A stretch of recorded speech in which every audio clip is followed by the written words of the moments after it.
Sejauh pengalaman saya, kenapa saya selalu bicara tentang Tuhan? Karena bagi saya Tuhan ini nyata dan ada.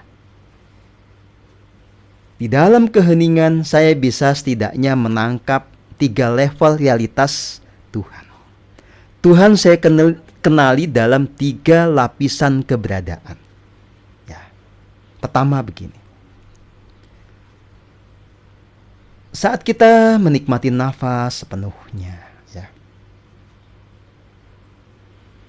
Kita rasakan kasih yang paling murni. Kita rasakan energi hidup. Kita akan tahu, secara natural kita jadi mengerti bahwa ada yang menjadi sumber dari kasih murni ini, dari energi hidup ini. Oke, katakanlah kalau kita bicara tentang energi hidup, tentu saja kalau kita menghirup udara, berarti energi hidup itu ada di dalam udara. Udara menjadi sumber energi hidup kita. Tapi pertanyaannya kemudian, ada apa di balik udara ini? Dari mana udara ini berasal? Oke, dari jagat raya. Jagat raya yang mana? Lalu di balik jagat raya itu ada apa? Nah, saudara dan saudari semua, di dalam keheningan, kita secara natural juga akan kemudian mengerti bahwa kasih murni, energi hidup ini dialirkan dari satu keberadaan yang menjadi sumber segalanya. Yang menjadi sumber dari keberadaan jagat raya ini, yang menjadi sumber dari keberadaan udara, yang menjadi sumber dari keberadaan matahari dan seterusnya. Yang menjadi sumber dari energi hidup yang menghidupi kita, yang sekaligus juga menjadi sumber dari keberadaan kita. Nah, di dalam setiap tarikan dan hembusan nafas itulah kita kemudian menyadari bahwa kita tidak pernah terpisahkan dari yang memberikan energi kehidupan ini. Kita tidak pernah terpisahkan dari yang mengasihi kita. Secara kognitif kemudian kita akan mengerti bahwa Tuhan yang dimaksudkan di dalam kesadaran spiritual adalah Tuhan yang meliputi segalanya, yang menjadi sumber segalanya. Yang memang dia tidak terlihat oleh panca indera kita, bahkan dengan pineal gland juga tidak terlihat. Tapi dia nyata adanya sebagai keberadaan yang tanpa batas. Ya. Ini adalah penyadaran akan Tuhan yang pertama. Lanjut. Kalau Anda nanti terus menikmati setiap tarikan dan hembusan nafas. Meniti jalan nafas untuk masuk ke dalam diri. Memperhatikan ujung tarikan nafas kita. Memperhatikan bahwa di ujung tarikan nafas itu ada getaran kasih. Sebagian orang bisa merasakan rasa adem, rasa sejuk atau rasa damai. Ada lagi yang bisa merasakan rasa hangat. Ada yang merasakan bahagia yang betul-betul sangat kuat di dalam diri gitu ya. Nah, kita akan mengerti bahwa itulah sebetulnya pintu gerbang untuk menemukan tahta ilahi di dalam diri kita. Anda yang betul-betul menyelami keheningan, ya, pada satu momen nanti akan mengerti bahwa di sini ada realitas ilahi, ada keberadaan Tuhan yang bisa dijangkau, bahkan bisa dilihat, gitu ya, sebagai satu realitas yang holografik, yang mirip dengan diri kita, tetapi memancarkan keindahan, keagungan, ya, kebahagiaan yang paripurna. Kita menyebut itu sebagai diri sejati. Kita menyebut itu juga sebagai Roh Kudus. Kita, ya kalau pakai bahasa Arab, menyebut juga sebagai Nur Muhammad atau cahaya yang terpuji. Kita menyebut itu sebagai Sang Yang Atman, manifestasi dari Sang Yang Brahman. Nah, itu adalah Tuhan yang nyata, yang bisa dijangkau oleh siapapun yang menyelami keheningan. Maka saya dengan tegas menyatakan bahwa Tuhan itu ada. Tuhan ada sebagai yang meliputi segalanya.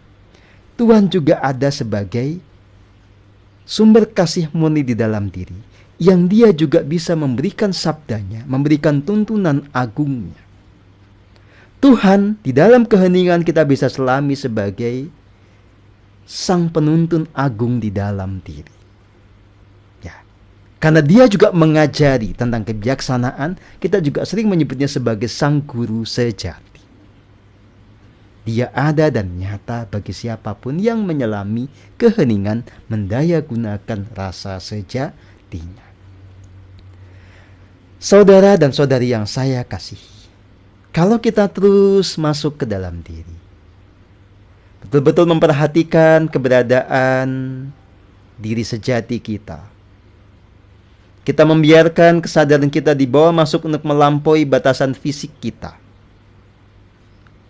untuk merasakan kesatuan dengan jagat raya ini, hingga kemudian kita menyadari jagat raya ini tanpa batas. Sampai pada satu titik kita kemudian menyadari bahwa di balik jagat raya ini ada sumber yang tanpa batas pula. Sumber yang kemudian kita sebut sebagai kekosongan yang absolut. Sumber yang kita sebut sebagai kegelapan yang absolut. Yang darinya justru nanti muncul cahaya, muncul energi dan segala macam. Dan ini tanpa batas. Tidak ada awal, tidak ada akhir. Karena yang ada awal, yang ada akhir adalah manifestasi.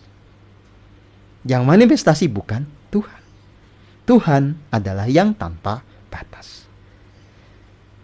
Kalau kemudian kita betul-betul hening total, kita akan mengalami momen ini. Menyadari kesatuan dengan sang sumber yang tanpa batas ini. Mengalami kesatuan dengan kekosongan yang absolut. Sampai pada satu titik kita juga merasakan bahwa kita luruh di dalam kekosongan absolut itu.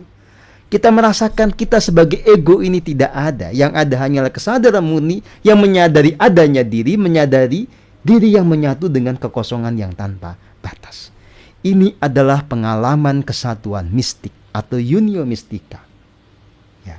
Ini juga pengalaman yang disebut juga sebagai wahdatul wujud, kesatuan keberadaan. Ini yang disebut sebagai pengalaman jumbuh kawula Gusti.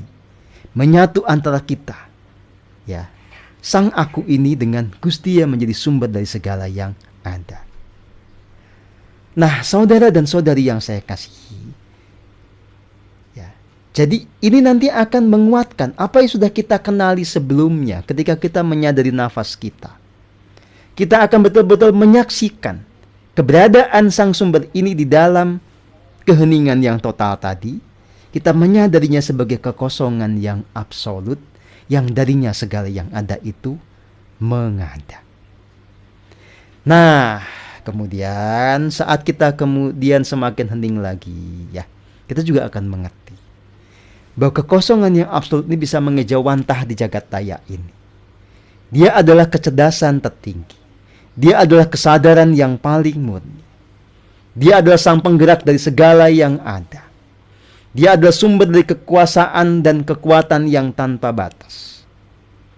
Dia adalah yang esa, yang meliputi segalanya. Ya. Nah, ini adalah Tuhan dalam realitasnya yang nyata. Sebagai kecerdasan tertinggi di jagat raya.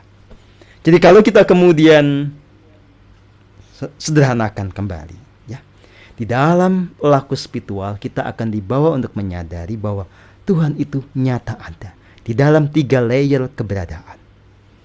Sebagai diri sejati, sebagai kecerdasan tertinggi di jagat raya, dan sebagai kekosongan absolut yang meliputi segala yang ada dan menjadi sumber dari segala yang ada. Jadi kalau dipertanyakan kembali apakah Tuhan itu ada apa tidak, jelas saya nyatakan ada.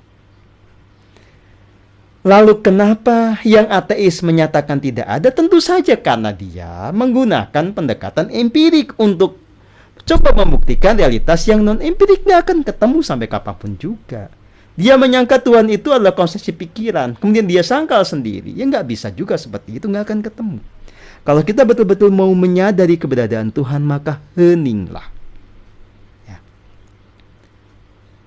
Nah, tentu saja apa yang kita alami ini akan membawa pengertian, membawa kesadaran yang akan berbeda dengan kalau kita itu hanya mempercayai tentang Tuhan.